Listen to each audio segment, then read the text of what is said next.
Historia real de venganza. Las terribles muertes en el convento, México, 1890. En el año 1890, en el estado de Yucatán, México, los terribles asesinatos cometidos en el convento, bajo el liderazgo de la querida hermana Teresa de la Cruz, en la ciudad de Mérida, estremecerán lo más profundo de tu ser. Quédate hasta el final para enfrentar la horrible verdad detrás de innumerables muertes. Si te gustan las historias reales de terror que vienen de la historia, no olvides suscribirte a mi canal y compartir en los comentarios lo que piensas sobre este relato. Ahora, volvamos a aquella oscura noche de marzo de 1890 en Mérida. Capítulo 1. El ángel de la bondad. La fe es a veces la ceguera más peligrosa, porque creemos que el mal es bondad. Proverbio maya antiguo. Mérida, Yucatán, 1890. En el corazón de la península de Yucatán se alza una ciudad construida con piedras blancas, Mérida. Los conquistadores españoles fundaron esta ciudad en 1542 sobre los restos de la antigua ciudad maya de Tho. 300 años después, los susurros de los antiguos dioses aún vagaban en el viento, danzando en la niebla que se alzaba desde los campos de Enequén. Verano de 1890. El puño de hierro de Porfirio Díaz había tomado todo México. Soplaban los vientos de la modernización. Pero en Mérida el tiempo fluía de manera diferente. Los ricos hacendados obtenían fortunas del sudor de los trabajadores mayas, mientras la Iglesia Católica esclavizaba los cuerpos bajo el pretexto de salvar las almas. En el centro de la ciudad, en la fachada norte de la Plaza Grande, se alzaba la Catedral de San Ildefonso, una de las catedrales más antiguas de América Latina. Sus muros de piedra amarilla, sus torres gemelas y las decoraciones doradas de su interior eran deslumbrantes. Sin embargo, el precio de esta magnificencia era alto.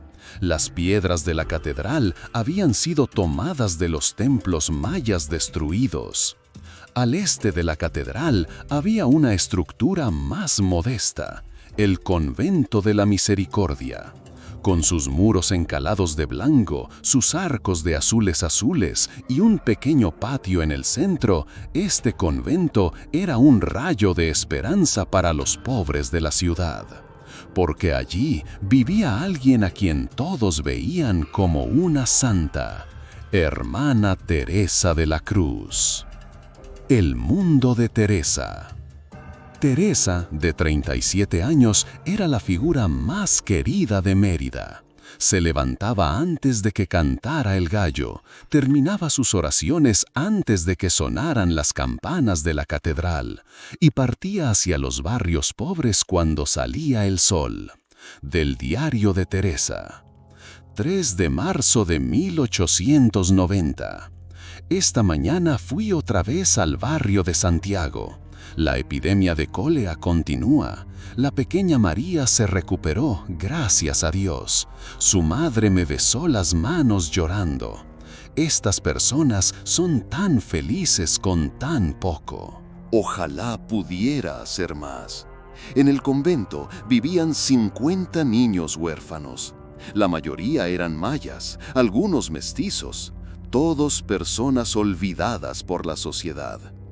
Teresa no solo les proporcionaba refugio, sino que les enseñaba a leer y escribir, y les contaba historias de la Biblia. Los ricos del pueblo admiraban a Teresa. Don Carlos, el dueño del mercado, hacía donaciones cada mes. El doctor Eduardo venía una vez por semana para consultas gratuitas. La anciana señora López enviaba comida al convento. Todos querían recibir las oraciones de Teresa, querían comer del pan que ella bendecía. Teresa siempre llevaba un collar en el cuello. una cadena delgada de oro con una pequeña figura de ángel. A quienes preguntaban, les decía que era una reliquia familiar. A veces tomaba el collar, lo giraba entre sus dedos como si obtuviera fuerza de él. La recién llegada, 15 de marzo de 1890. El calor del mediodía era sofocante. El sonido de las cigarras ensordecía. Tocaron la puerta del convento. Cuando Teresa abrió la puerta, se encontró con una mujer joven parada frente a ella, de unos 25 años, vestida con el hábito negro de las monjas. Dijo que venía de Guatemala. Su nombre era Esperanza de los Remedios.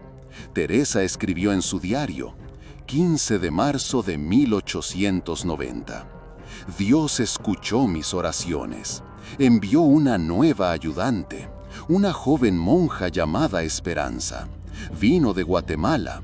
No tiene familia, quedó huérfana siendo pequeña. Hay una tristeza profunda en sus ojos, pero aún así se ve fuerte. Se lleva maravillosamente con los niños. Especialmente la pequeña Lucía se ha encariñado mucho con ella. Esperanza era una mujer silenciosa. No hablaba mucho, hacía su trabajo, oraba por largas horas en las noches. Esperanza había pasado su infancia en orfanatos. Cuando pasaba tiempo con los niños, parecía renacer. Teresa, cuando la vio por primera vez, sintió un amor fraternal en lo profundo de su corazón. La acogió, le dio confianza, la protegió. Para Esperanza, el convento no era solo un lugar de culto, sino el hogar que había buscado durante mucho tiempo. Padre Ignacio, 52 años. El guía espiritual del convento, el Padre Ignacio, era considerado un sabio por el pueblo. Sus sermones, dados con voz tranquila y profunda, llegaban al corazón de los aldeanos. La dulce sonrisa que se instalaba en su rostro cuando contaba parábolas de la Biblia a los niños hacía olvidar el cansancio de los años. Gracias a sus profundas experiencias y actitud justa, no solo las monjas del convento, sino también las aldeas circunvecinas lo veían como una figura paternal confiable. Hermana Magdalena, 45 años. La hermana Magdalena, responsable de las tareas de cocina del convento, era conocida por los tés curativos que preparaba con hierbas recolectadas de la naturaleza. Con la sabiduría acumulada a lo largo de los años, distribuía no solo comida, sino también curación. Incluso mientras trabajaba silenciosamente en la esquina de la cocina, siempre tenía una expresión serena en su rostro. Todos en el convento decían que las comidas que salían de las manos de Magdalena alimentaban no solo el cuerpo, sino también el alma. Hermana Sofía, 39 años. La hermana Sofía, guardiana de las puertas de la biblioteca, era una persona introspectiva, pero de pensamientos profundos. Guardaba cuidadosamente los antiguos manuscritos y enseñaba a leer a los jóvenes con los textos que sacaba a la luz de los estantes polvorientos. Su silencio no era para distanciarse de las personas, sino para alimentar su sabiduría. El amor en sus ojos cuando leía libros a los niños revelaba cuán suave era realmente su corazón. Hermano Juan, 42 años. El hermano Juan, encargado del jardín, consideraba su trabajo manual como un servicio a Dios. Dedicaba sus días a cultivar verduras y frutas, utilizando estos dones tanto para las necesidades del convento como para compartir con los pobres. Aunque se empapara de sudor mientras trabajaba, siempre había una paz sonriente en su rostro. Los aldeanos no dejaban de hablar de su humildad y generosidad. Don Pedro, 47 años. Don Pedro, el guardián del convento, había visto muchas guerras en su pasado, pero había encontrado la paz entre los muros de piedra del convento. A pesar de su postura fuerte que inspiraba confianza a su alrededor, había la fragilidad de un niño herido en su corazón. En sus guardias nocturnas oraba silenciosamente, y por las mañanas nunca dejaba de saludar a los niños en la puerta. El pueblo lo veía no solo como un protector, sino también como un amigo misericordioso. Padre Antonio, 44 años. Uno de los nombres espirituales más trabajadores del convento, el Padre Antonio, había dedicado sus años al servicio de la iglesia. En su juventud había sido conocido como un sacerdote que ayudaba a familias pobres en los barrios marginales de Mérida, ganándose el amor del pueblo. Después de unirse al convento, se había interesado especialmente por la educación de los niños, enseñándoles no solo a orar, sino también a amar la vida. Con su poderosa oratoria, tocaba el corazón de la congregación y era visto como una de las personas más importantes que, junto con Teresa, mantenía en pie los fundamentos de justicia y misericordia del convento. Ocasionalmente, el joven sacerdote Marcos, que servía en la catedral, y el sacerdote asistente Tomás también apoyaban al convento en días ceremoniales. En el patio del convento, las sombras de los naranjos caían al suelo. Teresa llevó a la joven monja recién llegada a través del patio. La frescura de los muros de piedra era como un consuelo contra el calor ardiente del exterior. Los niños corrían con los talones desnudos saliendo de las puntas de sus sandalias, sus risas llenaban el aire. La pequeña Lucía fue la primera en darse cuenta. Se acercó tímidamente a Esperanza y tomó su mano. Teresa, mientras observaba silenciosamente esta escena, sintió una ligera alegría en lo profundo de su corazón. Dios debe habernos enviado una nueva hermana, pensó. Cuando llegó la hora del almuerzo, todos se reunieron en el comedor del convento. Esta vez había sabores locales en la mesa: cochinita pibil recién hecha, salsa picante de habanero y tortillas calientes de maíz. Mientras Teresa leía sus oraciones a todos en la mesa, Esperanza silenciosamente partió su pan y lo puso frente a los niños. Incluso este pequeño gesto no pasó desapercibido para Teresa. Al atardecer, Teresa llevó a Esperanza al jardín. Las plantas de henequén plantadas por el hermano Juan se mecían en el viento. El sonido de las cigarras resonaba en el cielo. Una mujer campesina distante había llegado hasta la puerta del convento. Junto a ella había un niño pequeño y en su mano un ramo colorido de flores. La mujer extendió las flores a Teresa y murmuró algunas palabras en maya. Teresa tradujo: «Que los espíritus de nuestros ancestros te protejan». Esperanza inclinó su cabeza con profundo respeto en ese momento. Cuando llegó la noche, entre los silenciosos muros de piedra del convento solo se oía el susurro de las oraciones. Mientras Teresa escribía sus primeras impresiones sobre su nueva hermana en su diario, Esperanza estaba arrodillada orando en su pequeña habitación. La primera muerte.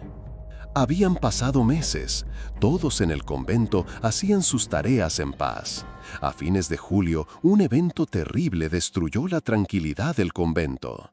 Don Pedro fue encontrado muerto en el depósito del convento al amanecer. Su cuerpo fuerte y confiable ahora yacía sin vida en el suelo. Su boca estaba tapada con un puñado de monedas de oro. Había sido asesinado por asfixia.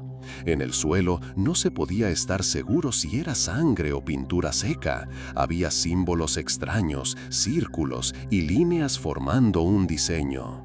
Teresa escribió en su diario con manos temblorosas: 28 de julio de 1890, un día terrible. Don Pedro fue asesinado. Él no era solo un guardián, era amigo de los niños. ¿Quién podría matarlo de manera tan salvaje? El jefe de policía Miguel dice que es obra de un loco, pero el anciano padre Ignacio susurra: «Venganza maya». Tonterías, los nativos no hacen tales cosas, son buenas personas. Pero el miedo crece en el pueblo. Ver el temor en los ojos de los niños destroza mi corazón. Esperanza me consuela, está a mi lado, no sé qué haría sin ella.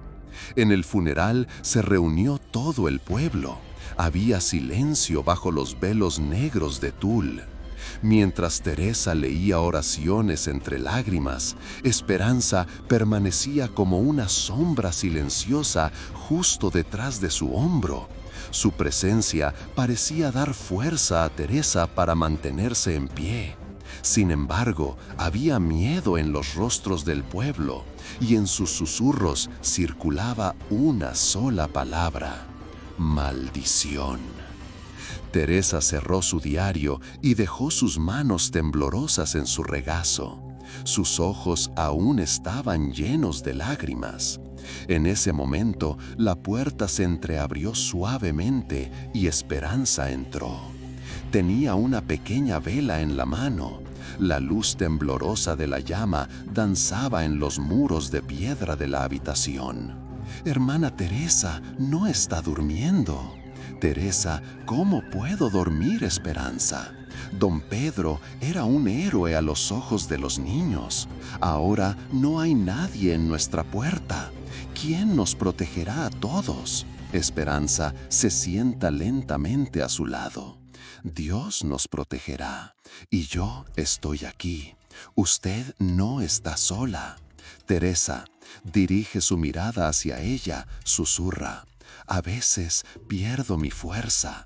Cuando hay tantas personas que confían en mí, yo también me lleno de miedo». Esperanza pone su mano sobre la mano de Teresa. Temer también es humano, pero su amor mantiene vivos a los niños, mantiene al pueblo en pie.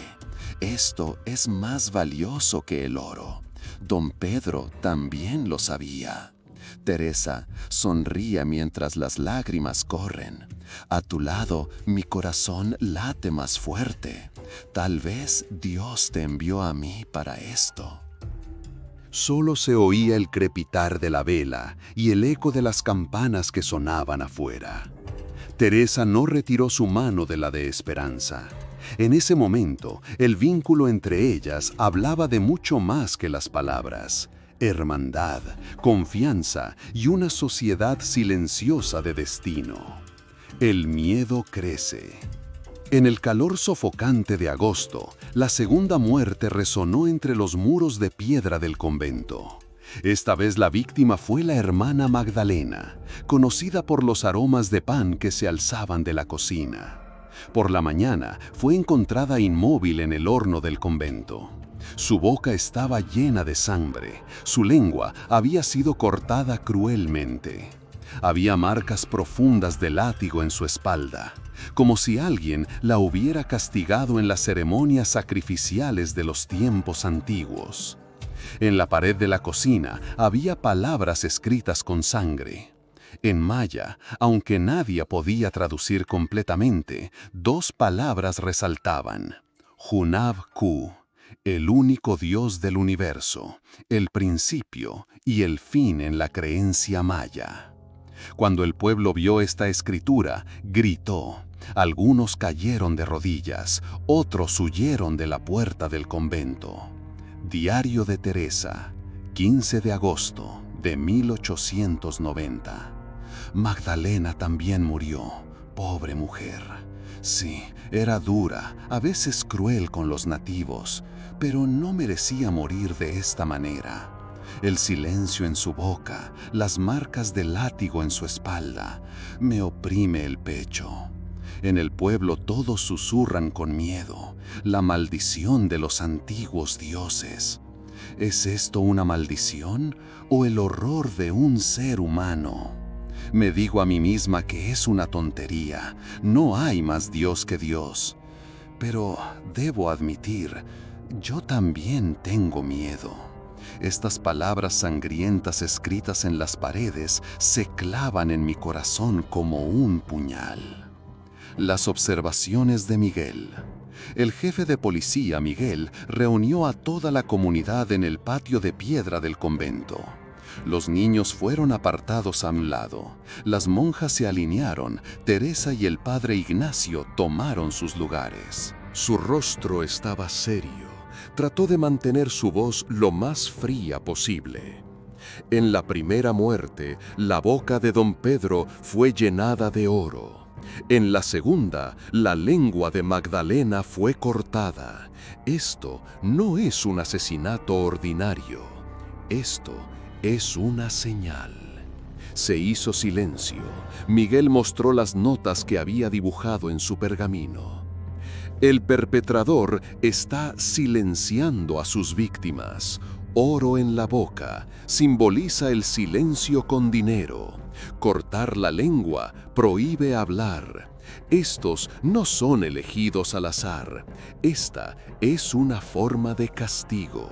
Silenciar a los pecadores, a los hipócritas, a los mentirosos.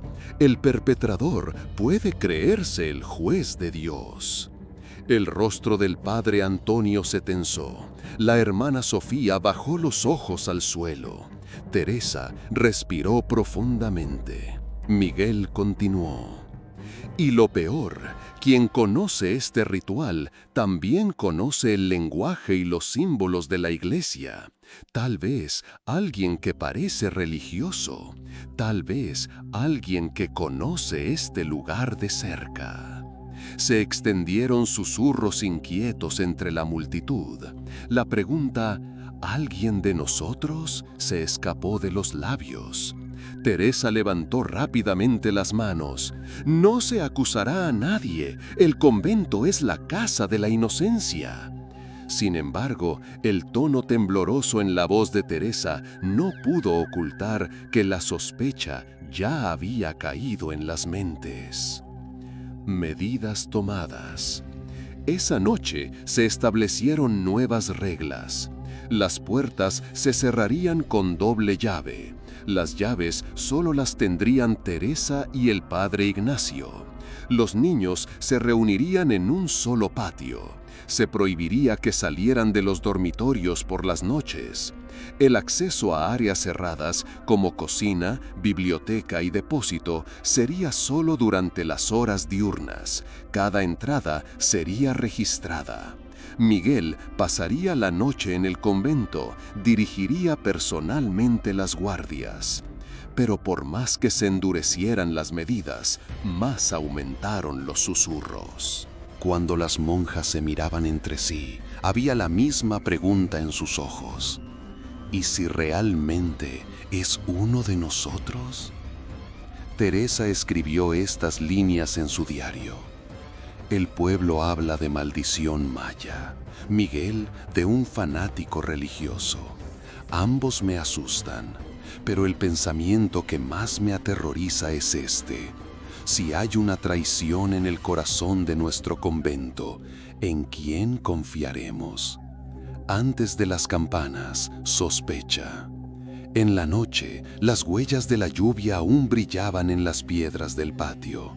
Teresa se había dirigido a la iglesia para orar cuando el padre Ignacio se acercó con pasos silenciosos. Su rostro se veía aún más viejo en las sombras oscuras. Padre Ignacio, hermana Teresa, ¿ha pensado en lo que dijo Miguel? Teresa se detiene. Sí, el perpetrador debe ser alguien que conoce los símbolos religiosos, los castigos, como un ritual. Padre Ignacio, hemos estado juntos en este convento durante 15 años. Usted conoce a cada uno de nosotros. Algunos somos duros, algunos frágiles, pero ninguno de nosotros se embarcaría en tal perversión sangrienta. Entonces, ¿de quién es esto? Padre Ignacio, evitando la mirada. ¿Y si es alguien que vino después? Teresa, sorprendida, ¿está insinuando a Esperanza? Solo estoy diciendo, ella no es como nosotros, no tiene raíces, su pasado es desconocido. Un día llegó repentinamente, como un susurro que viene con la oscuridad. Y mire, todo comenzó después de ella. Teresa, firme pero con voz temblorosa. No, padre, Esperanza me apoyó, fue madre para los niños. Creer que podría hacer tal cosa es casi como cometer pecado. Padre Ignacio, yo tampoco quiero creer.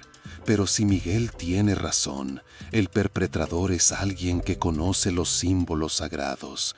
¿Quién conoce estas puertas? ¿Quién entiende estas oraciones? Sin alguien de adentro no se puede actuar tan fácilmente. Hubo un breve silencio. Se oía el sonido de las cigarras de lejos. Gotas de lluvia caían del techo al suelo. Teresa cerró los ojos y respiró profundamente. Diario de Teresa, 21 de agosto de 1890. Esta noche hablé con el padre Ignacio. Mi interior aún está inquieto. Me habló de esperanza. Dijo que las muertes comenzaron después de su llegada.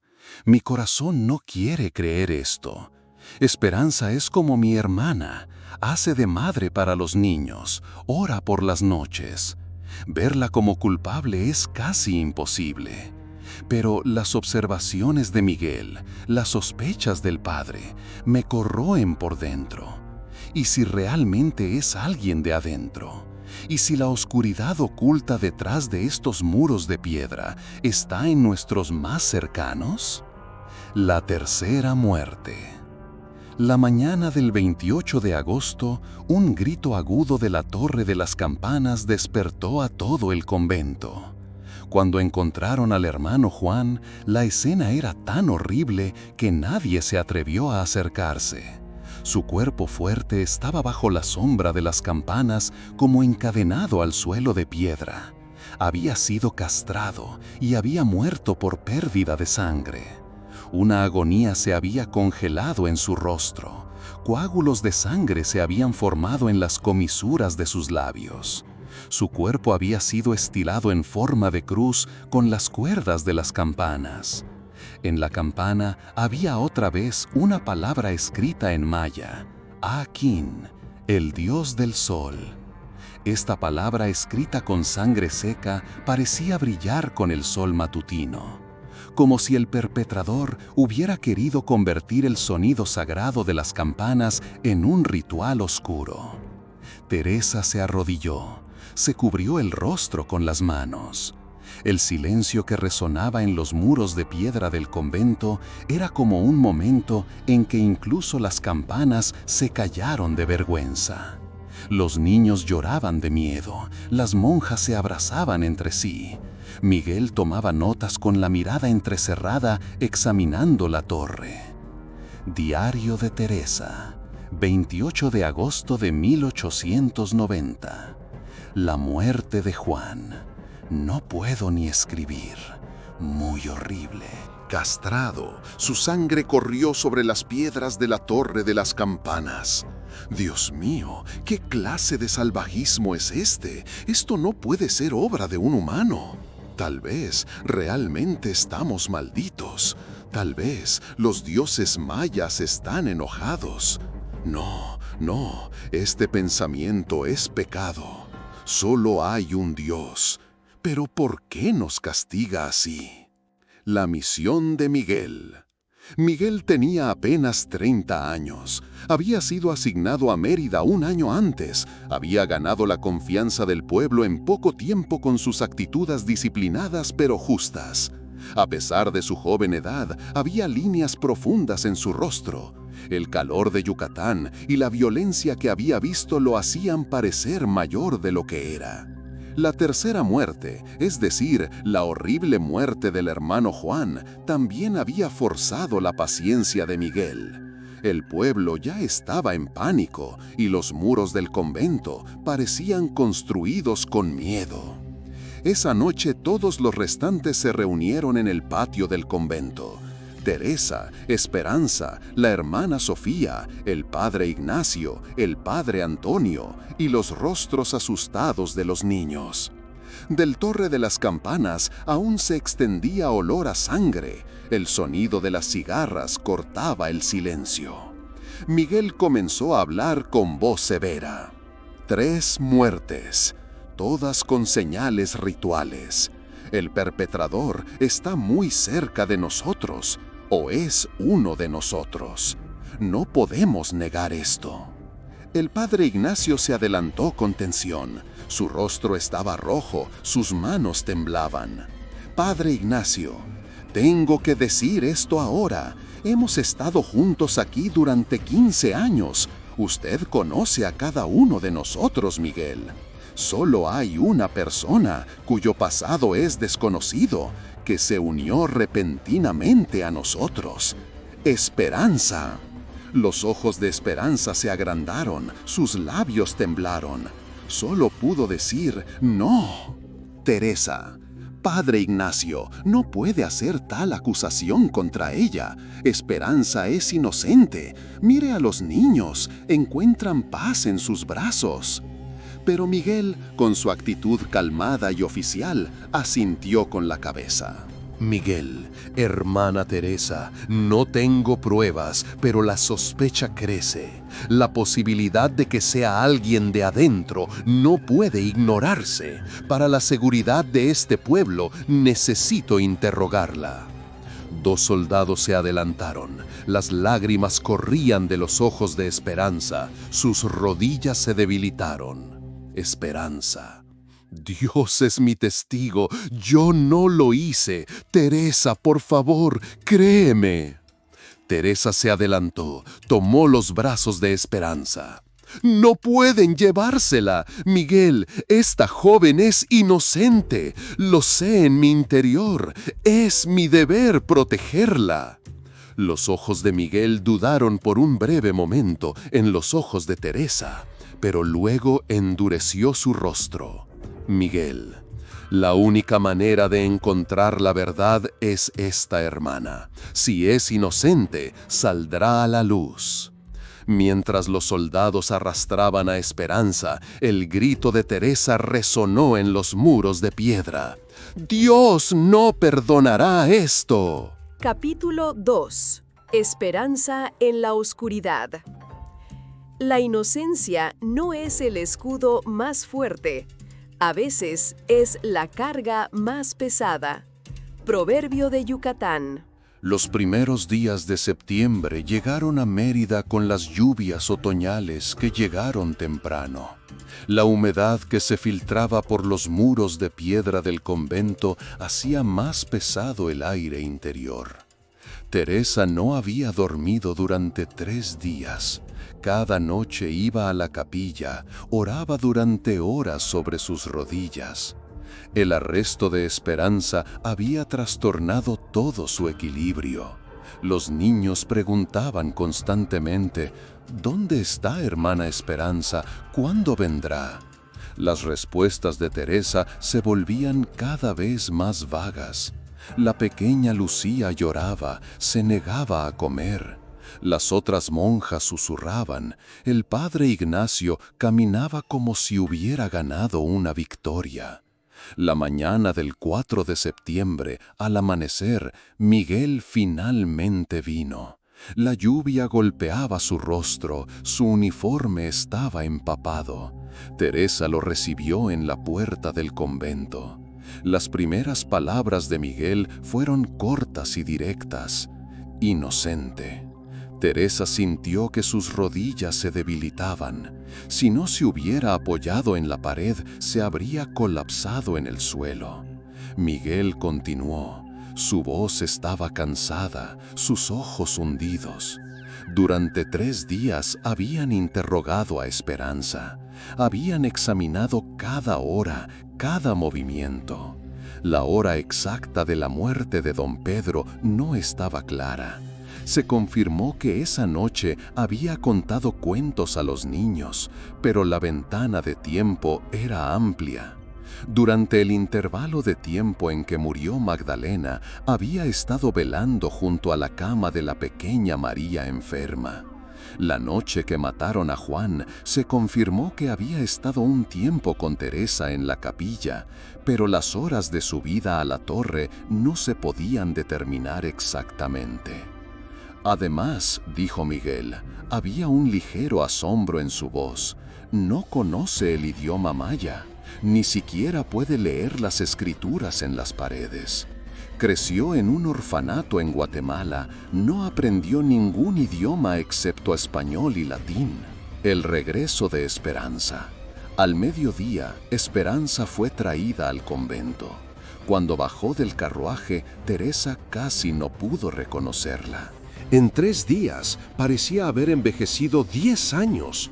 Su rostro estaba ceniza, tenía círculos morados bajo los ojos, sus manos temblaban, pero aún se mantenía erguida. Teresa corrió y la abrazó. El cuerpo de Esperanza estaba rígido, luego gradualmente se relajó y comenzó a llorar silenciosamente en el hombro de Teresa. Era la primera vez que lloraba así, con sollozos sin control. Los niños los rodearon. Lucía se aferró a la falda de Esperanza. Las otras monjas observaban desde lejos. En el rostro de algunas había arrepentimiento, en otras aún había sospecha. Esa noche, Teresa escribió en su diario: 4 de septiembre de 1800. Esperanza regresó, pero parece que le falta una parte. La luz en sus ojos se ha apagado. No sé qué le hicieron, pero la quebraron. No come, no habla, solo se sienta en la capilla, mirando mi collar. Este ángel la protege, dijo hoy. Ojalá me hubiera protegido a mí también. Mi corazón está destrozado. La cuarta muerte. La mañana del 10 de septiembre resonó un grito horrible en el comedor del convento. Cuando las monjas corrieron a la cocina, encontraron al padre Antonio. Antonio era el monje más gordo del convento. Comía en secreto de la comida del orfanato, se llevaba al estómago las donaciones que debían ir a los pobres. Todos lo sabían, pero nadie decía nada. Ahora estaba sentado a la cabeza de la mesa, muerto. Su boca estaba abierta hasta el final. El interior estaba lleno de tierra. La tierra negra que se desbordaba de su garganta se había derramado sobre la mesa. Sus ojos estaban abiertos con horror. Sus manos estaban en posición de agarrar su garganta. Como si hubiera sido alimentado a la fuerza, se había ahogado con tierra. En la mesa había una oración escrita en latín con sangre: Qui devorat pauperum devorabitur. Los que devoran a los pobres serán devorados. Mientras el doctor Eduardo examinaba el cuerpo, se le revolvió el estómago. Esta tierra es tierra de cementerio. Hay fragmentos de huesos dentro. Miguel apretó los dientes. El pecado de la gula. El perpetrador está señalando los 7 pecados capitales. Teresa escribió lo siguiente en su diario esa noche: 10 de septiembre de 1890. La muerte de Antonio fue horrible, pero, Dios me perdone, no me sorprendió. Durante años había estado robando a los huérfanos. Bebía la leche de los niños enfermos. Todos lo sabíamos, pero guardamos silencio. Tal vez este sea el castigo de nuestro silencio. Esperanza dijo algo extraño hoy. Vinimos del polvo, al polvo volveremos. Algunos regresan temprano. ¿Qué quiso decir? El miedo del pueblo crece. Al funeral de Antonio no fue nadie. El pueblo ya tenía miedo del convento. Lugar maldito, decían. Los dioses mayas se están vengando. Una anciana maya, María Camal, decía en el mercado: esta tierra fue regada con sangre. Cuando llegaron los españoles, murieron miles de mayas. Los cimientos de la catedral fueron puestos sobre huesos. Ahora los muertos están despertando. El joven sacerdote Marcos huyó a Ciudad de México. 2 monjas más lo siguieron. En el convento solo quedaron Teresa, Esperanza, el padre Ignacio, la hermana Sofía y el padre Tomás. Y por supuesto, 50 niños, huérfanos, no tenían dónde ir. La quinta muerte. 15 de septiembre, Día de la Independencia. Todo Mérida estaba celebrando. Las calles estaban llenas de música y risas, pero el convento estaba silencioso, con el silencio de la muerte. La hermana Sofía fue encontrada muerta en la biblioteca. Sofía era la monja más perezosa del convento. Su deber era enseñar a leer y escribir a los niños, pero siempre leía libros, posponía las clases para mañana. Siempre posponía la ayuda a los pobres, decía, estoy cansada. Ahora estaba sentada en la silla de la biblioteca. Había muerto, pero parecía estar durmiendo. Había una expresión serena en su rostro, una ligera sonrisa en sus labios. En su regazo había un libro abierto, un capítulo sobre la muerte. Pero al mirar de cerca se reveló un detalle horrible. Sus párpados estaban cosidos, de una manera que no podía abrir los ojos, cosidos con hilos finos, y cera había sido vertida en sus oídos. En la mesa había una nota escrita en español antiguo. El que duerme en vida, dormirá para siempre. Los que duermen en vida, dormirán para siempre. Mientras Miguel examinaba las notas, sus manos temblaban. El pecado de la pereza. 5 muertes, 5 pecados. Quedan 2 pecados capitales, envidia y soberbia. La sexta muerte.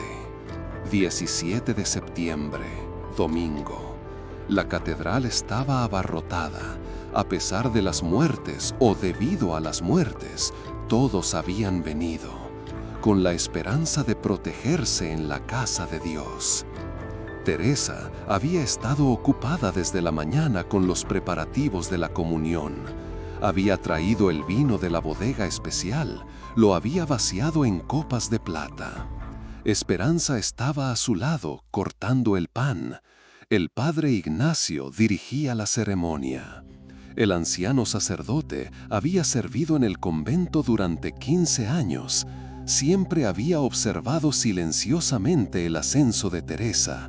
Tal vez había tenido un poco de envidia, pero nunca lo había mostrado. El sermón fue largo y ardiente. Habló del pecado, del infierno, del arrepentimiento. Finalmente llegó el momento de la comunión. Bendijo el pan, bendijo el vino, tomó el primer sorbo y se desplomó al suelo. Su cuerpo se convulsionaba, espuma salía de su boca, sus ojos se dieron vuelta, su lengua salió. Todos gritaban, ¡veneno! ¡Hay veneno en el vino! Todas las miradas se dirigieron a Teresa. Ella había preparado el vino. El rostro de Teresa se había puesto blanco, sus manos temblaban. Yo no lo hice, lo juro. En ese momento, Esperanza se adelantó. Tomó la copa de las manos de Teresa, se bebió el vino restante. Todo, hasta la última gota. Todos contuvieron la respiración. 1 minuto, 2, 5 minutos. Esperanza estaba de pie, erecta. «El vino está limpio», dijo en voz alta. «Alguien puso veneno en la copa del padre Ignacio. Teresa no tiene culpa». La multitud se tranquilizó. Teresa abrazó a Esperanza, sollozaba. Cuando examinaron el cuerpo del padre Ignacio, salió un documento interesante de su bolsillo. Una carta escrita al obispo pero no enviada. Acusaba a Teresa, escribía que quería tomar el convento. Y bajo su lengua, un pequeño papel. La envidia mata. La desaparición de Esperanza. Esa noche, cuando Teresa regresó a su habitación, encontró una carta en su mesa, del obispo Mendoza, pero no tuvo oportunidad de leerla, porque en ese momento la pequeña Lucía entró corriendo. «Hermana Teresa, hermana Esperanza, no está, no la podemos encontrar». Teresa se guardó la carta en el bolsillo, corrió con Lucía. Fueron a la habitación de Esperanza. La habitación estaba en desorden, como si hubiera habido una lucha. La cama estaba volcada, la silla rota, la ventana abierta. Había algunas gotas de sangre en el suelo. El corazón de Teresa se le fue a la garganta. ¡Esperanza! En la mesa había un trozo de papel desgarrado. Con la letra de Esperanza, solo 2 palabras: «Ayúdame». Teresa buscó frenéticamente en el convento. Esperanza no estaba. Nadie la había visto. La última vez que la vieron, había estado en la capilla, orando. Era pasada las 10 de la noche. Teresa no pudo esperar más. Tomó su capa, salió. La luna estaba en cuarto. Las calles estaban oscuras. Primero controló la catedral, vacía. Luego la plaza del mercado, la plaza principal. Esperanza no estaba. Finalmente se le ocurrió el viejo cementerio. Esperanza a veces oraba allí por su familia. Tal vez estaba allí. Teresa comenzó a caminar hacia la colina. El viento soplaba fuerte, los árboles susurraban. Se oían aullidos de perros desde lejos. La puerta del cementerio estaba abierta. Se veía una luz débil adentro, luz de vela. «¡Esperanza!», gritó Teresa. La voz hizo eco. No hubo respuesta. Teresa entró. Las antiguas lápidas parecían fantasmas blancos a la luz de la luna. Adelante, en la parte más antigua del cementerio, vio a alguien. Esperanza estaba allí, arrodillada frente a una tumba, llorando. «¡Esperanza!», Teresa corrió hacia ella. «Gracias a Dios, estás viva. Te preocupé tanto. Había sangre en tu habitación. Todo estaba revuelto». Esperanza se dio vuelta. Su rostro estaba pálido, sus ojos rojos, pero no parecía herida. «Teresa», su voz era débil. «¿Tú viniste?» «Por supuesto que vine. ¿Qué te pasó? ¿Quién te atacó? ¿Cómo escapaste?» Esperanza negó con la cabeza. «Yo no recuerdo. Alguien vino por detrás. Luego estaba aquí». Teresa quiso abrazarla, pero Esperanza tambaleó, perdió el equilibrio. «Ten cuidado», Teresa se adelantó para sostenerla, pero esto fue un error. La tierra bajo su pie se hundió. Teresa comenzó a caer gritando. Rodó a un hoyo profundo, 3 metros de profundidad, con paredes de tierra vertical. Al caer, se golpeó la cabeza contra una piedra dura. Su cabeza daba vueltas. «¡Esperanza!», gimió. «¡Ayúdame! ¡Me caí!». Esperanza vino al borde del hoyo. La expresión de su rostro había cambiado. Ya no parecía débil, estaba erguida. «Esperanza, ¿qué esperas? Trae una cuerda, pide ayuda». Esperanza estaba silenciosa, solo miraba. «Esperanza, ¿estás bien? ¿Por qué me miras así?». Esperanza se llevó la mano al bolsillo, sacó algo. El collar de Teresa.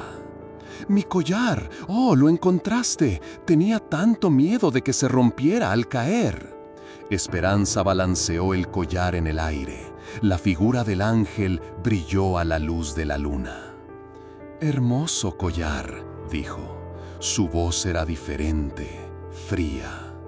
«Esperanza, ¿qué está pasando? Por favor, ayúdame». Esperanza se guardó el collar en el bolsillo.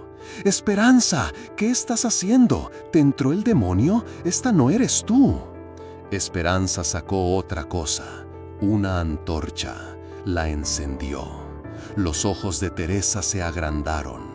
Alrededor del hoyo había algo, rastros de líquido. Olor a aceite. No, no, no lo hagas, Esperanza. ¿Por qué?, gritó Teresa. ¿Por qué haces esto? ¿Qué te hice? Esperanza se detuvo. Miró a Teresa. La miró largo tiempo. No dijo nada. Arrojó la antorcha. Las llamas se alzaron instantáneamente. El aceite se encendió.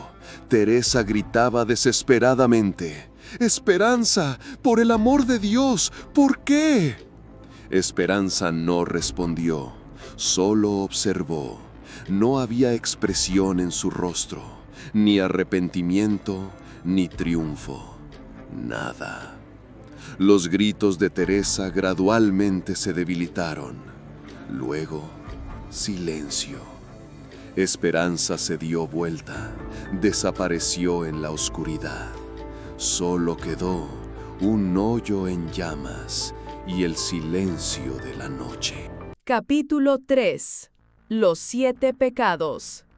La justicia se retrasa, pero nunca olvida. Proverbio latino. Primer pecado: avaricia. 28 de julio de 1890, después de medianoche.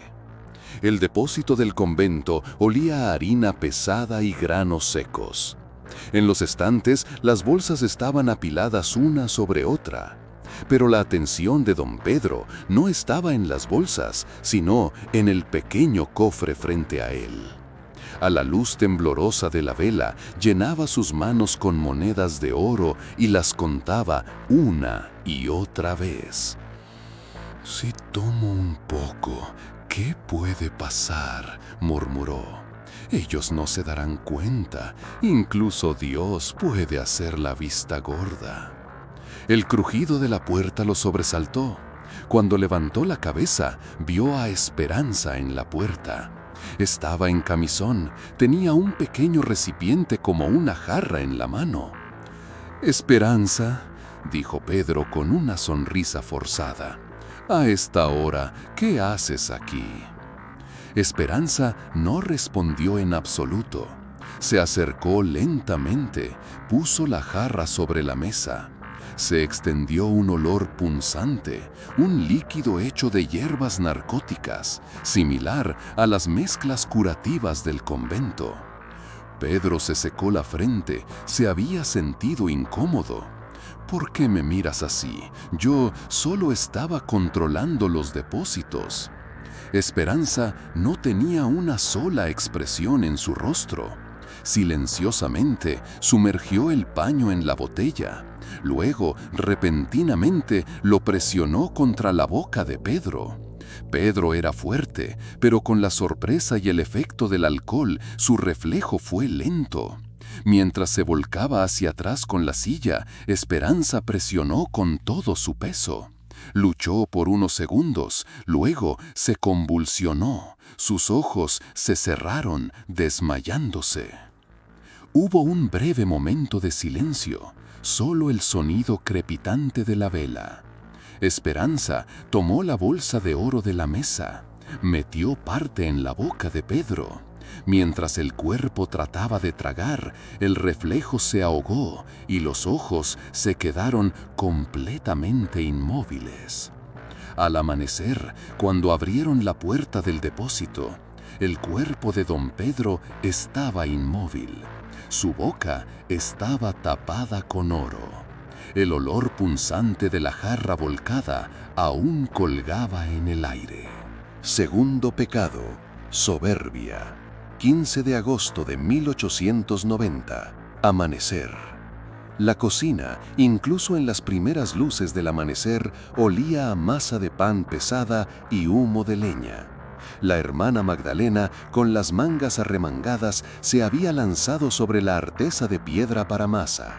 Mientras amasaba con sus manos gruesas, murmuraba para sí misma: Sin mí pasarían hambre, siempre yo, incluso Teresa me confió esta cocina. Sin mí el convento se vendría abajo. Había una superioridad brillando en sus ojos, se jactaba de sus hierbas curativas, miraba a las mujeres campesinas por encima del hombro. Las veía un poco como pobres. La puerta se abrió silenciosamente. Esperanza entró. Sus pasos eran lentos, su rostro como una sombra. Tenía un pequeño recipiente parecido a una jarra de agua en la mano. Magdalena se sobresaltó. «Tú, ¿qué haces aquí a esta hora? No sabes trabajar con masa», añadió riéndose. «Ve, haz tus oraciones con los niños. Este lugar es mío».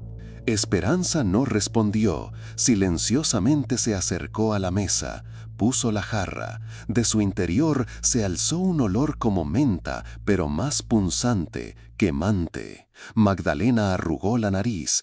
«¿Qué es esto? ¿Lo recolectaste para té? ¿Quién bebe hierba que huele así?» Esperanza con tono de voz calmado. «Por favor, tome un sorbo, le gustará mucho». Magdalena frunció el ceño, pero amaba y confiaba en Esperanza. Tomó un sorbo. Muy poco después, su cuerpo comenzó a convulsionarse, tambaleó y cayó boca abajo al suelo. «¿Qué me hiciste, Esperanza?» Esperanza no respondió en absoluto. Sacó el látigo que había traído consigo.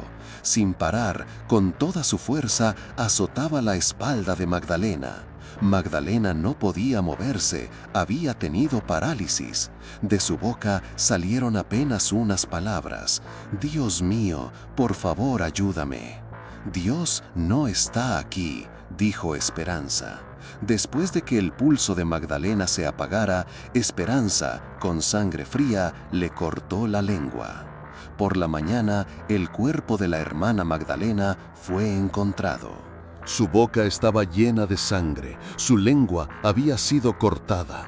Las marcas profundas en su espalda parecían haber sido golpeadas con un látigo. La artesa de masa junto a ella había sido volcada. La harina blanca se había mezclado con manchas rojas en el suelo. Tercer pecado: lujuria. 28 de agosto de 1890, medianoche. La torre de las campanas estaba más silenciosa que nunca por las noches. Solo se oían los crujidos que llevaba el viento, los chirridos que venían de las escaleras de madera. El hermano Juan caminaba apresuradamente entre las sombras. Tenía un pequeño pañuelo en la mano. Dentro había envuelto algunos dátiles secos. Murmuró: «Para María, a la joven le gustan estos dulces». Juan llevaba semanas encontrándose en secreto con una mujer joven del pueblo.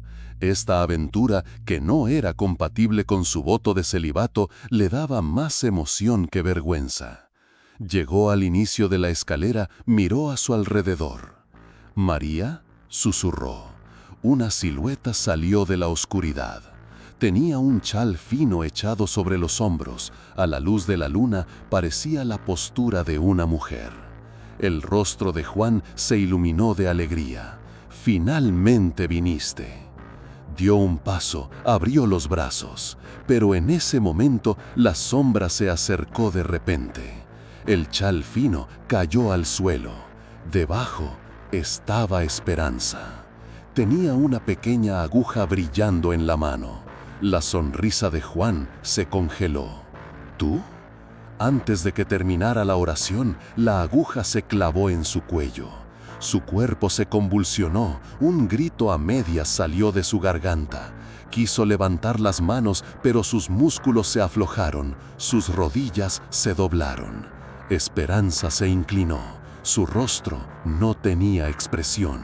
Se miraron a los ojos. Juan habló con voz ronca y áspera: «¿Por qué haces esto? ¿Qué te hice?». Esperanza sacó el cuchillo afilado que había escondido. «Juan, por favor, detente, haré lo que quieras». Esperanza, con voz fría: «Que mueras es suficiente», respondió. El miedo creció en los ojos de Juan. Sus rodillas golpearon el suelo de piedra. Su cuerpo lentamente se volcó de lado. Por la mañana, cuando los aldeanos subieron a la torre de las campanas, no podían creer lo que veían. El cuerpo de Juan había sido estirado en forma de cruz, con las cuerdas de las campanas. Había sido castrado, había muerto por pérdida de sangre. Había coágulos congelados en las comisuras de sus labios, una agonía sorda en su rostro. Cuarto pecado, gula. 10 de septiembre de 1890, noche. En el comedor había el silencio de la noche. En las mesas grandes aún colgaba en el aire el olor de las comidas, los aromas de los restos de pan de los platos de los niños, el olor de la comida con carne que sobró en la olla. La comida siempre sobraba. El padre Antonio se guardaba las carnes para él, y después de que todos durmieran, bajaba al comedor. Pero Esperanza, ese día, cuando todos salieron de la cocina, había regresado silenciosamente. Tenía una pequeña bolsa en la mano. Su interior era de polvos de plantas finamente molidas de color oscuro. Los esparció en secreto en la comida del fondo de la olla. Luego mezcló con una cuchara. Su olor era casi imperceptiblemente suave. Salió silenciosamente de la habitación. Hacia medianoche, el padre Antonio entró al comedor con pasos pesados. Su estómago rugía mientras se decía a sí mismo: un poco más, Dios me perdonará, ya alimenté a todos los niños. Comenzó a raspar el fondo de la olla. La comida ya estaba fría, pero Antonio se sumergió en ella con apetito. Los sonidos de la cuchara resonaban en el salón vacío. En un momento se detuvo y miró hacia la puerta. Luego rió con voz baja. Nadie está viendo. La primera cucharada fue normal. En la segunda sintió un sabor ligero y amargo en su boca. Tragó, pero sintió una sensación extraña de ardor en su garganta. Tomó unas cucharadas más. Su glotonería se impuso a su curiosidad. La puerta se abrió silenciosamente. Esperanza entró. Tenía una pequeña bolsa cubierta de tierra en la mano.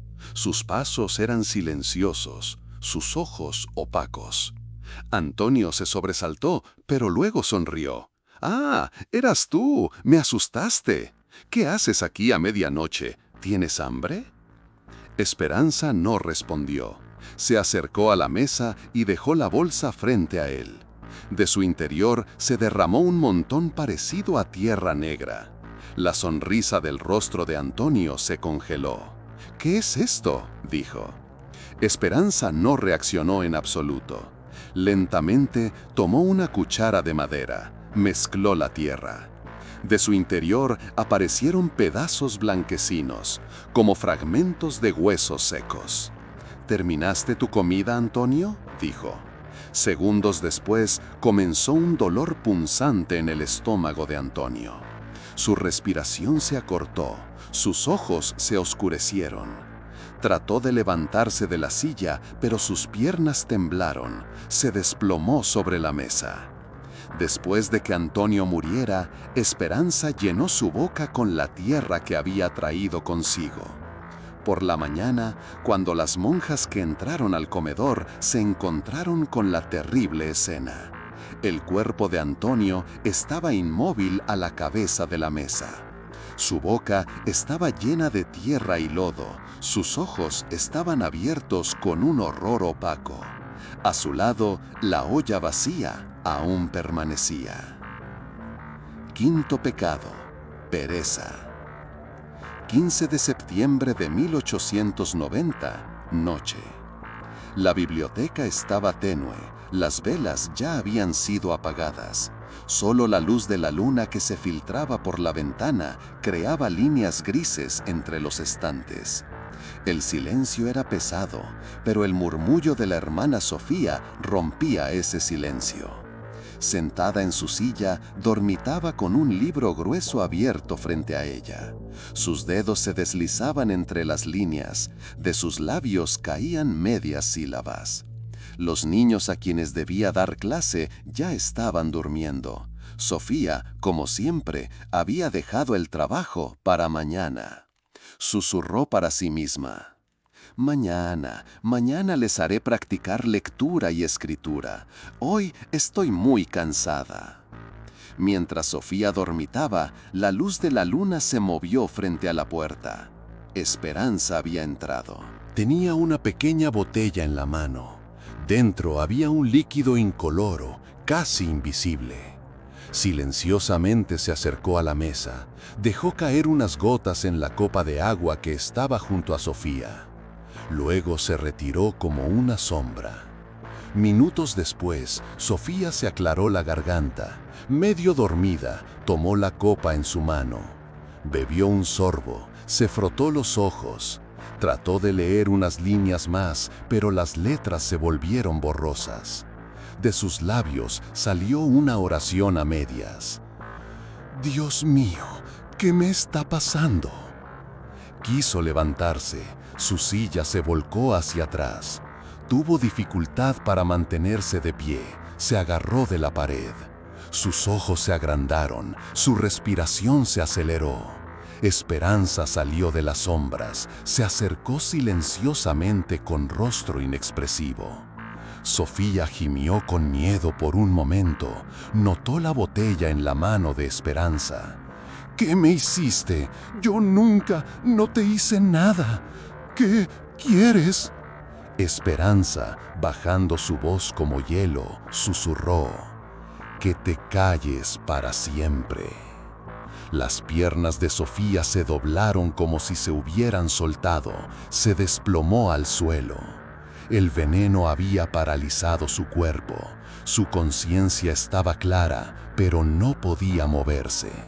Sus ojos se abrieron con pánico, sus labios se movieron, pero no salió sonido. Por la mañana, las monjas que abrieron la biblioteca la encontraron en su silla. Había recostado su cabeza a un lado, el libro aún estaba abierto en su regazo. Había una expresión serena en su rostro, como si hubiera caído en un dulce sueño. Pero sus ojos habían sido cosidos cruelmente, cerrados con hilos finos de costura, de una manera que no se permitiría abrirlos. Y en sus oídos había restos de cera endurecida, como si alguien le hubiera obsequiado el silencio y el sueño ciego para siempre. Sexto pecado: envidia. 17 de septiembre de 1890. Misa dominical. Ignacio bendijo el vino de la comunión, tomó el primer sorbo. Veneno. Mientras se desplomaba al suelo, vio a Esperanza. En la fila de atrás, observando tranquilamente, sonriendo amargamente. «Tú», murmuró ásperamente, «en el infierno arderás». Esperanza se levantó. Mientras todos huían con pánico, se acercó a Ignacio. Se inclinó, le susurró al oído: «Todos arderemos». Los ojos de Ignacio se cerraron. Su último aliento salió. En la misa dominical, el veneno estaba escondido solo en la copa de Ignacio. Que Esperanza limpiara la escena, bebiendo de la copa frente a la multitud, fue uno de sus planes más fríos. Séptimo pecado: sacrilegio. Y Teresa estaba en el viejo cementerio, en el fondo del hoyo. Esperanza sostenía la antorcha. «¿Por qué?», gritó Teresa. Esperanza no respondió, solo miró. Largo tiempo. Arrojó la antorcha. Las llamas se alzaron. Los gritos de Teresa resonaron en la noche. Esperanza observó. Ni arrepentimiento, ni triunfo, solo vacío. Ahora, Esperanza estaba en el viejo cementerio, arrodillada frente a una lápida. Familia Itzel, 1878. Estaba llorando, por primera vez, realmente llorando. «Se acabó», gritó. «Todos murieron. ¿Pero por qué? ¿Por qué mi interior aún está frío? Me duele el alma». Sacó el collar de rosa, el collar con el angelito que Teresa había dicho que era herencia familiar. Apretó el collar de rosa en su puño, esperó un momento breve al pie de la piedra, luego se guardó el collar de nuevo en el bolsillo.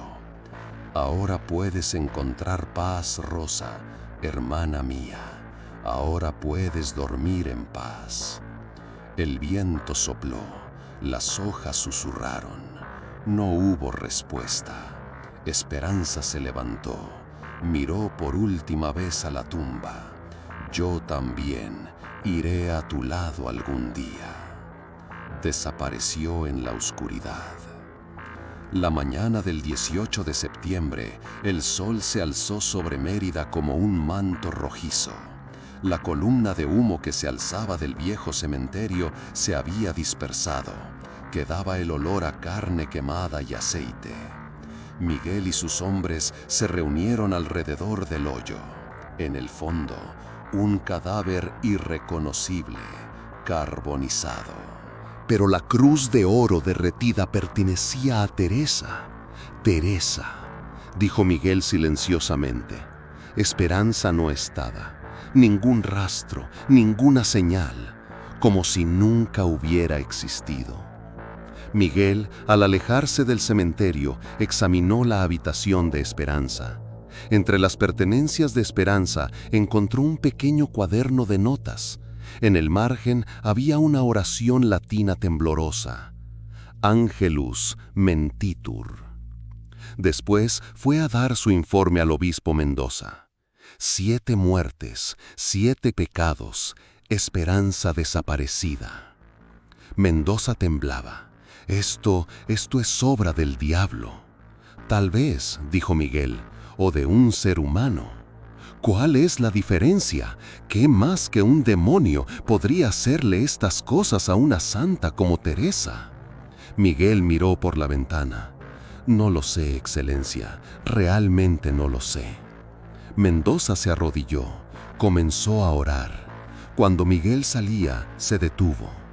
«¿Excelencia?» «Sí». «Hace 12 años, en el incendio de la familia Itzel, ¿usted estaba aquí?» El rostro de Mendoza se puso blanco. «Yo no, estaba en Ciudad de México». «Entiendo». Miguel salió de la habitación. Mendoza quedó solo. Juntó las manos. «Dios mío, perdóname, perdónalos a todos». Capítulo 4. La historia de Esperanza. Algunas heridas son tan profundas que para sanar necesitan que otros sangren. Proverbios perdidos de Yucatán. Sola en el cementerio. Era pasada la medianoche. Mérida dormía, pero Esperanza no podía dormir. En el viejo cementerio se había arrodillado frente a la lápida de su familia. Sus manos cavaban la tierra, sus uñas se habían roto, sus dedos sangraban. Presionaba el collar de rosa contra su pecho. «Se acabó», gritó. Su voz estaba rota, ronca. «Todos murieron, 7 personas. Los canallas que me quitaron a ti, a mi familia, a mis hermanos pagaron el precio.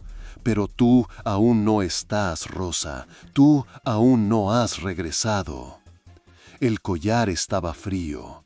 La figura del ángel brillaba a la luz de la luna, pero el metal que una vez tocó la piel cálida de Rosa ahora estaba helado.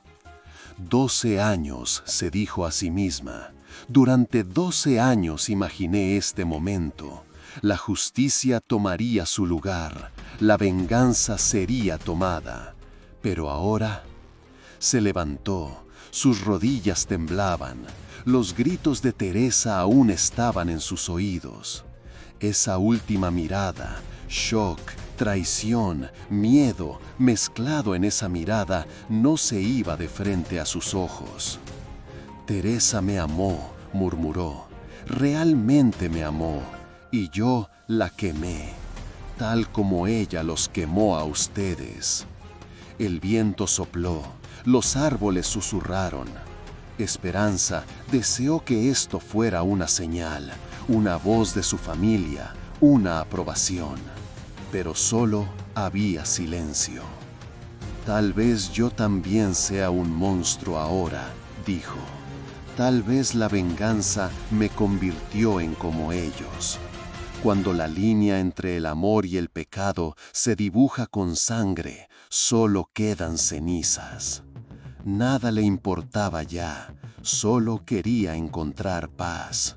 Esperanza de los Remedios, todos la habían conocido por este nombre, pero esto era solo una máscara. Su verdadero nombre era Nayeli Itzel. Había nacido con un nombre que significaba Te amo, un nombre puesto para que fuera recordada con amor, pero la vida solo le había dejado muerte y sangre. Ahora, mientras el nombre Esperanza era susurrado como una oración en los labios, Nayeli ya se había mezclado con la oscuridad. Hace 12 años, 15 de marzo de 1878. Recordar era doloroso, pero olvidar era aún más doloroso. Esa noche había alegría en la casa Itzel. Era el cumpleaños número 13 de Nayeli. La mesa estaba llena de cochinita pibil hecha por su madre y tortillas frescas. Su padre, don Sebastián, reía, hacía bromas. Su madre Carmen trenzaba el cabello de rosa. Los gemelos, Miguel y María, Pablo y la pequeña Carmen jugaban. Nayeli ya es una mujer joven, dijo su padre con orgullo. Aprendió a leer y escribir. Tal vez algún día sea maestra. «Oh monja», dijo Rosa con voz bromista, «se encerrará en un convento, nos olvidará». «Nunca», dijo Nayeli, «nunca los abandonaré». Su madre sonrió. «Nosotros tampoco te abandonaremos, mi amor». ¿Cómo podrían saber que este cuadro familiar feliz y pacífico se desvanecería en poco tiempo? Después de la cena, tocaron la puerta, fuerte, autoritaria e insistente. El padre de Nayeli frunció el ceño. ¿Quién vendrá a esta hora? Abrió la puerta. El padre Ignacio entró. Detrás de él había una joven monja, Teresa, de 25 años, su hermoso rostro tensado con una expresión seria. «Don Sebastián», dijo Ignacio, «necesitamos hablar». «Adelante, padre, ¿cuál es la cosa importante que lo trae a mi puerta a esta hora de la noche?» «Las tierras», dijo Ignacio brevemente. «Necesitan venderlas a la iglesia. Les di suficiente tiempo para pensarlo». El rostro de Sebastián se oscureció. «Estas tierras son herencia de mis ancestros. Tenemos títulos mayas. Ya les dije antes que no las vendería. No». «Estas tierras son necesarias para la obra de Dios», dijo Teresa. Su voz era suave, pero había acero debajo. «Ya tienen su catedral. No necesitan nuestras tierras. ¿Qué quieren realmente de nosotros?» El rostro de Ignacio se enrojeció. «Ustedes llevan sangre maya. Son paganos. No merecen estas tierras».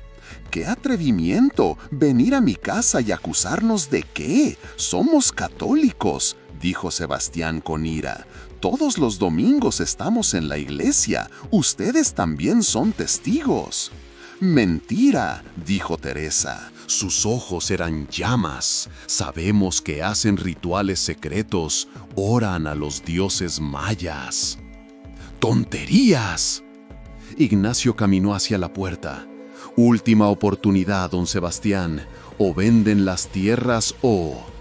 ¿O qué?». Ignacio se dio vuelta y miró. Había un brillo frío en sus ojos. «O la justicia de Dios se manifestará».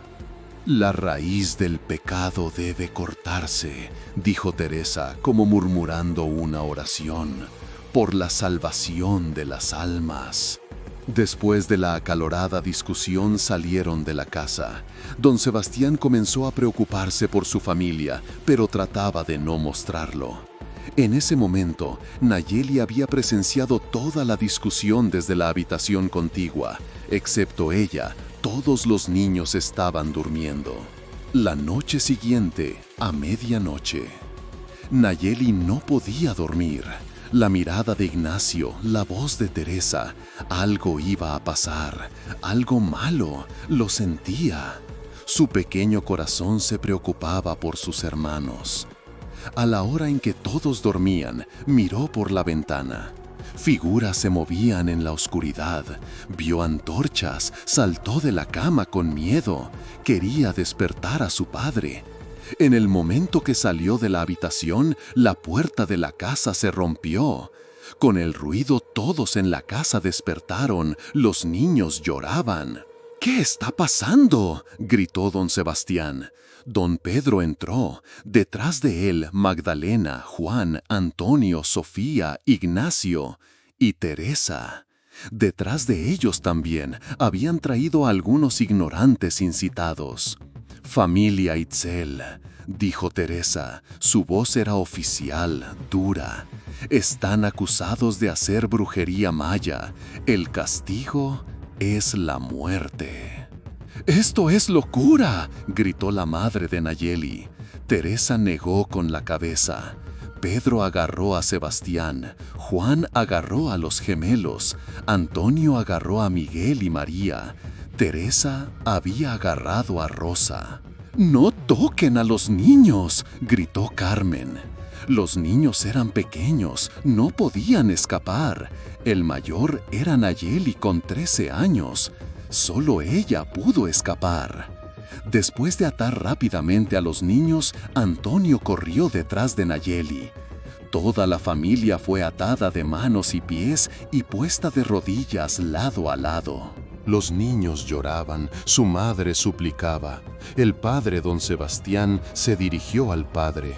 «Por favor», dijo, «hágame lo que quiera a mí, dejen que mi esposa y mis niños se vayan, las tierras también son suyas». El padre Ignacio con tono burlón: «Pagarás el precio de tus pecados junto con tu familia». En ese momento, Teresa miró el collar de Rosa. «Hermoso collar», dijo, quitándolo del cuello de Rosa. «Quémenlos», dijo el padre Ignacio, «daremos apariencia de accidente». Mientras se alzaban los gritos, llantos y toda esta confusión, Nayeli trataba de escapar desesperadamente, llorando. Antonio la perseguía. Mientras las llamas se alzaban, Nayeli corría hacia el bosque. Detrás había pasos. La voz de Teresa: «Deténganla, que no quede testigo». El bosque era oscuro y aterrador. Las ramas rasguñaban su rostro. Las piedras del suelo desgarraban sus pies descalzos. Corría sin mirar atrás, entre sangre, sudor, lágrimas. Los rostros de sus hermanos no se iban de frente a sus ojos. El bosque ya había terminado, había llegado hasta el borde del precipicio. Abajo había un río que fluía violentamente. El lugar donde se encontraba era muy alto. Antonio apareció detrás de ella. «Ven aquí, niña pequeña», dijo casi con ternura. «No te haré daño». Nayeli se dio vuelta, miraba el rostro de Antonio con miedo. Ya había entendido que moriría. Nayeli miró hacia atrás, el río espumaba abajo. «No saltes», dijo Antonio, «morirás». Nayeli miró por última vez a Antonio. «Ya morí», dijo, y saltó a las aguas del río oscuro. El agua estaba fría, el río la arrastró por kilómetros. Su cuerpo chocó contra piedras, su conciencia iba y venía. Finalmente llegó a la orilla cubierta de lodo. Caminó durante días siguiendo el río. Hambre, cansancio, pena la consumían. Se desmayó al borde del río. Estaba a punto de morir cuando un viejo pescador la notó. El pescador maya José la había salvado.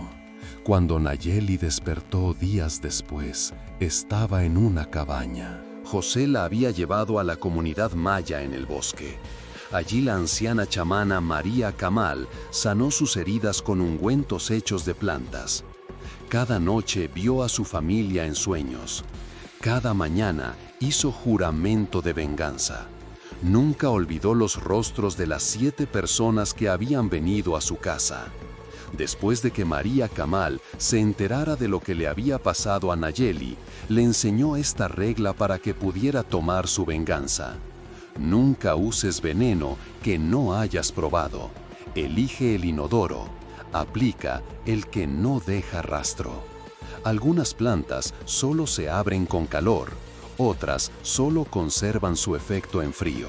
José la llevó a Guatemala. Vivió allí durante 12 años. Trabajó en un convento. Aprendió latín, teología, rituales. Se convirtió en una monja silenciosa y perfecta. Leyó innumerables libros sobre venenos. A los 25 años regresó a Mérida, con su nuevo nombre, Esperanza de los Remedios. Nadie la reconoció. ¿Cómo la reconocerían? ¿Quién recuerda el rostro de una niña de 13 años? Puso en práctica perfectamente su plan de venganza. Mató uno por uno a los 7 demonios que destruyeron a su familia. El sol estaba saliendo. Esperanza se levantó. Miró por última vez a la tumba de su familia. Ahora descansen, duerman en paz, dijo. Su venganza fue tomada. La justicia, de alguna manera, encontró su lugar. La justicia no es lo que está escrito en los papeles, es lo que se lleva en la memoria de los que sobreviven. Se puso el collar de rosa alrededor del cuello. Esto es tuyo, hermana. Siempre fue tuyo. Nadie puede quitármelo. Se dio vuelta, comenzó a caminar. No sabía a dónde iría. Tal vez a Guatemala, tal vez más lejos. Nayeli Itzel murió, murmuró. Murió cuando saltó al río a los 13 años. Yo no sé quién soy ahora. Miró por última vez al convento. Los niños debían estar durmiendo. Lucía, la pequeña Lucía, huérfana como ella. Espero que esté bien, pensó. Años después, se abrió un orfanato en Guatemala, Casa de los Ángeles Perdidos. Casa de los Ángeles Perdidos. A la anciana que lo dirigía, todos le decían Madre Esperanza. Especialmente cuidaba a los niños que habían perdido a sus familias en incendios.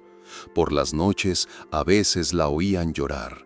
Rosa, decía delirando, Miguel, María, Pablo, Carmen. Aún así, por las mañanas sonreía, abrazaba a los niños, los amaba. En sus ojos cada niño era la sombra de los hermanos que había perdido. Tal vez amarlos era en realidad amar la herida que nunca se cerró. Cuando murió, tenía 70 años. En su testamento había pedido una sola cosa: entiérrenme en Mérida, junto a mi familia. Pero en Mérida no había una tumba que dijera Familia Itzel, solo una tumba colectiva sin nombre. Enterraron a Esperanza allí. En la lápida escribieron: Esperanza, Madre de los Ángeles Perdidos. ¿Realidad o leyenda? En 2024, la historiadora forense mexicana, doctora Elena Vázquez, fue asignada como consultora externa a la Comisión Congregatio de Causi Santorum, Procesos de Santidad, del Vaticano. Su tarea era simple: revisar con evidencia histórica el expediente de santidad abierto sobre la hermana Teresa de la Cruz. Elena primero encontró en los sótanos del Obispado de Mérida, en una caja polvorienta, los borradores sellados del comandante Miguel, testimonios de testigos, cronogramas y una nota latina temblorosa en el margen, Angelus Mentirur. Luego, en los registros de inventario de la catedral, encontró registros de copas separadas y consumo inusual de vino en septiembre de 1890. Voló a Guatemala. En el primer libro de registros de la Casa de los Ángeles Perdidos, Casa de los Ángeles Perdidos, junto al nombre del fundador, había una línea escrita a lápiz, Madre Esperanza, Nayeli Itzel, y una fotocopia de una antigua elegía que contaba sobre la niña que sobrevivió del río. Todos estos hallazgos contradecían la historia oficial. Aún así, Elena presentó este informe a la comisión. La hermana Teresa de la Cruz fue asesinada por la fanática Esperanza, responsable de la muerte de 7 personas. Teresa era inocente. El proceso de santidad puede continuar. Porque el informe que quedó en su cajón, escrito pero no enviado, decía: Teresa de la Cruz era una asesina. Esperanza Itzel tenía razón. Pero esta verdad, ¿a quién sirve hoy? Elena quemó ese segundo informe, tal como Teresa una vez quemó a la familia Itzel.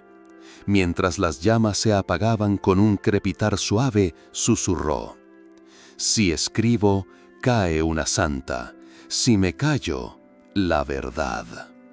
La historia se repite, solo cambian los actores.